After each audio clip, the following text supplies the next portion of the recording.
Nandakumar sir, முதல்ல சொல்லுங்க, நீங்க இந்த தேர்தல் முடிவானது டெல்லியில் வந்து ஆம் ஆத்மி கட்சி ஆட்சியை இழந்திருக்கிறது. காங்கிரஸ் அங்கு பாரதிய ஜனதா கட்சி மீண்டும் ஆட்சி பொறுப்பை ஏற்க இருக்கிறது. ஆம் ஆத்மி கட்சி இந்த 10 ஆண்டுகளாக அங்கு ஆட்சி பொறுப்பில் இருந்த சூழ்நிலையில் இந்த தோல்விக்கு என்ன காரணம் நீங்க நினைக்கிறீங்க சார்? இல்லை, ஒன்று வந்து ஃபஸ்ட்டு வந்து 10 வருஷம் தொடர்ந்து நீடித்த ஆட்சி. அதனாலே வந்து ஒரு ஆன்டி இன்கம்பன்சி வந்து ஒரு ஜென்ரலாகவே செட்டின் ஆகும். அடுத்தது வந்து பிஜேபி வந்து போன 2015 2020 இந்த 2 தேர்தலை பொறுத்த வரைக்கும் அவங்க வந்து ஒரு பெரிய அளவுக்கு இந்த டெல்லியில் வந்து அவங்க கவனம் செலுத்தலை. இந்த சென்ஸ் வந்து பார்த்தீங்கன்னாக்கா, அது அந்த என்சிடின்னு சொல்லக்கூடிய அந்த தலைமையில் இருக்கக்கூடிய பிஜேபி அவங்க அந்த குழுக்கள் சார்ந்தே அந்த தேர்தலை போட்டி போடுற அளவுக்கு விட்டுட்டாங்க. அந்த ஹெட் குவார்ட்டர்ஸ்லேருந்து அவங்க எதுவும் பர்ஃபார்மன்ஸ் பண்ண மாதிரி தெரியல. சரி. ஆனால் இந்த டைமில் வந்து பார்க்கும்போது அவங்க டெல்லி என்சிடி ஏரியாவை வந்து அவங்க கட்டுப்பாட்டில் வச்சிருக்க வேண்டியது அவங்களுக்கு ரொம்ப முக்கியமாக தெரியுது. ஏன்னா இன்னைக்கு எந்த ஒரு அரசியல் தலைவர்கள் வெளிநாட்டிலேருந்து யார் வந்தாலும் கேபிட்டலுக்கு தான் வரணும். அப்போ அந்த மாதிரி இருக்கும்போது அவங்க நாங்கள் தான் இந்தியாவில் வந்து இந்த அளவுக்கு இவ்வளோ சுதந்திர இந்தியாவில் வந்து மோடி அவர்கள் தான் வந்து அதிகமாக பேசப்படக்கூடிய தலைவருங்கிற அளவுக்கு எல்லாமே பிராண்டிங் செஞ்சுட்டு இருக்கும்போது, இப்போ இந்த சூழ்நிலையிலும் வந்து இந்த தொகுதியில் வந்து இந்த டெல்லியில் நம்ம ஆளுங்கட்சியா இல்லைன்னா அது அவங்களுக்கு ஒரு பின்னடைவுங்கிறத கருதி இந்த தடவை மோடி அமித்ஷா அவங்களே வந்து டைரக்டாவே களத்தில் இறங்குறாங்க. இந்த 2025 2024 எம்பி தேர்தலையே வந்து அவங்க 7க்கு 7 கம்ப்ளீட்டா ஸ்வீப் பண்றாங்க. ஸோ அந்த அடிப்படையில் பார்க்கும்போதே அவங்களுக்கு வந்து பார்த்தீங்கன்னாக்கா ஒரு 52 சீட்டுக்கு பக்கமாக வரும் அப்படிங்கிறது கணக்கு. ஆனால் அவங்க அதை விடவே வந்து பார்க்கும்போது ஓட் ஷேரில் வந்து போன தடவை அவங்க 1993 ஜெயிக்கும் போதே வந்து பார்த்தீங்கன்னா அவங்க வந்து 42% ஓட் ஷேர் வச்சிருந்தாங்க. 42 சீட்டு வந்து அப்போ 49 ஜெயிக்கிறாங்க. அது வந்து 2015 32 குறையுது, 2020 38 இன்க்ரீஸ் ஆகுது. ஆனா இதே வந்து இந்த நடந்து முடிந்த எம்பி தேர்தலில் பார்க்கும்போது அவங்களுடைய வாக்கு சதவீதம் 54.7% இன்க்ரீஸ் ஆகுது டெல்லியில அந்த ஓட் ஷேர் அந்த 7 தொகுதியிலையும். ஸோ அப்போ வந்து இந்த மாதிரி கிடைச்சிருக்கக்கூடிய ஒரு ஸ்வீப் அந்த எம்பி எலெக்ஷன்ல கிடைச்ச அந்த வெற்றியை வந்து தக்க வச்சுக்கணும். ஏன்னா போன 2019 சரி 2014 சரி பிஜேபி எம்பி எலெக்ஷன்ல ஜெயிச்சிருந்தாலும் டெல்லியில வந்து அவங்க 2 கண்டினியூஸா தோத்தாங்க. அப்ப வந்து அவங்களால வந்து பாராளுமன்ற தேர்தலில் கிடைச்ச வாக்கு சதவீதத்தை இந்த சட்டசபை தேர்தலில் டெல்லி சட்டசபை தேர்தலில் அவங்களால தக்க வச்சுக்க முடியலங்கிறது அவங்களுக்கு ரொம்ப தெளிவா தெரிஞ்சிருச்சு.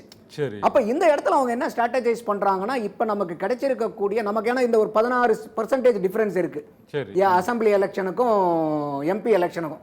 அப்ப நமக்கு எம்பி எலெக்ஷன்ல நமக்கு கிடைச்ச இந்த வாக்கை வந்து திருப்பி வந்து நம்ம விட்டுறக்கூடாது, கை விட்டுறக்கூடாதுங்கிறனால இந்த தடவை என்னன்னா ரொம்பவே வந்து லேசர் போக்கஸ்டா வந்து கேம்பெயின் பண்றாங்க.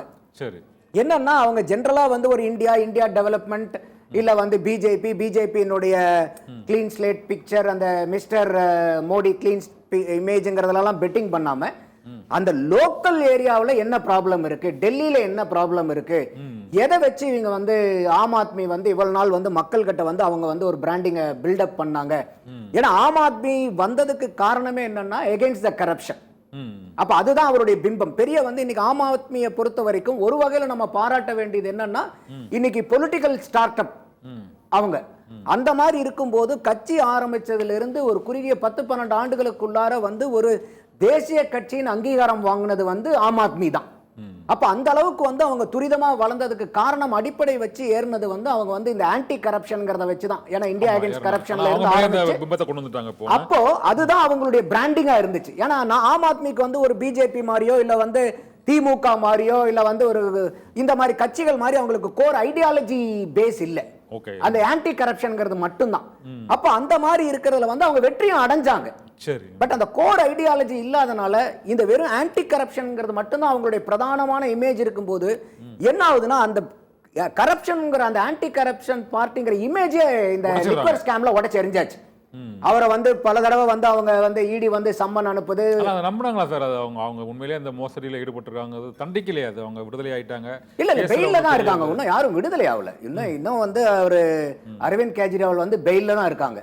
சோ அப்ப இந்த மாதிரி பெயில்ல இருக்கும்போது இன்னைக்கு வந்து இட் இஸ் கேஸ் இன் இதுதான் பெண்டிங் தான். சோ அப்ப வந்து இது மக்கள் இன்னைக்கு வாக்களிக்கிறது வந்து இன்னைக்கு அரவிந்த் கெஜ்ரிவாலே தோத்து போயிருக்காரு.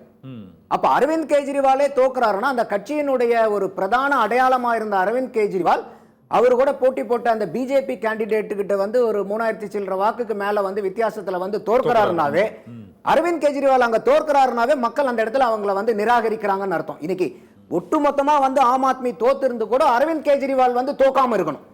ஏன்னா அதுதான் வந்து அந்த அந்த அந்த இமேஜுக்கு உண்டான பவர் அது. ஏன்னா இங்கேயும் நம்ம திமுகலையும் பார்த்திருக்கோம், நம்ம எத்தனையோ எவ்வளவு தோல்வி வந்தாலும் கலைஞர் தோக்காம ஜெயிச்சே இருப்பார். அப்ப அந்த பிம்பம்ங்கிறது அதுதான் வந்து அந்த ஒரு லீடருக்கு உண்டான ஒரு பவர் அது. அப்ப இவருக்கு எது வந்து இவருடைய மேஜர் பிளஸ் பாயிண்ட்ங்கறாங்களோ அந்த மேஜர் பிளஸ் பாயிண்டே வந்து டெமாலிஷ் பண்ணாங்க. இது வந்து இடியை வச்சு பிஜேபி வந்து பொலிட்டிக்கலா எடுத்திருந்தா கூட சிஏஜி ரிப்போர்ட்லயே வந்து இது வந்து லிஸ்டிங் பண்றாங்க அவங்க. சோ சிஏஜிலயே வந்து ஆமா இந்த மாதிரி மதுபான முறைகேடுகள் இருக்கு அப்படிங்கும்போது காங்கிரஸ் லைன்ல இருந்து என்ன சொல்றாங்க, ஏன்னா இன்னைக்கு வந்து இந்தியா கூட்டணியிலையும் பிரதானமா இருக்கிறவங்க ஆம் ஆத்மியும் காங்கிரஸும் கூட. அப்ப ஹரியானால ஏற்பட்ட ஒரு பிரச்சனையினால அவங்க அங்க வந்து சீட்டு கொடுக்கலைங்கிறனால இங்கேயும் வந்து இவர் என்ன பண்றாரு, உடனடியா ரொம்ப தீர்க்கமா அரகண்டா இவர் என்ன சொல்றாரு, இல்ல நாங்க இங்கேயும் வந்து காங்கிரஸை வந்து நாங்க இங்க கூட்டணி சேர்த்துக்க மாட்டோம், ஏன்னா ஹரியானால அவங்க பண்ணதுக்கு நாங்க இங்க டெல்லியில பள்ளி எடுப்போம்னு ஒரு அரகண்டா எடுத்தாரு. அதனாலதான் சில நேரத்தில் நான் சொல்லுவேன் அரவிந்த் கெஜ்ரிவால்ங்கிறத சில நேரத்தில் அரகண்ட் கெஜ்ரிவால்னு கூட நம்ம பார்க்கலாம் அப்படின்னு.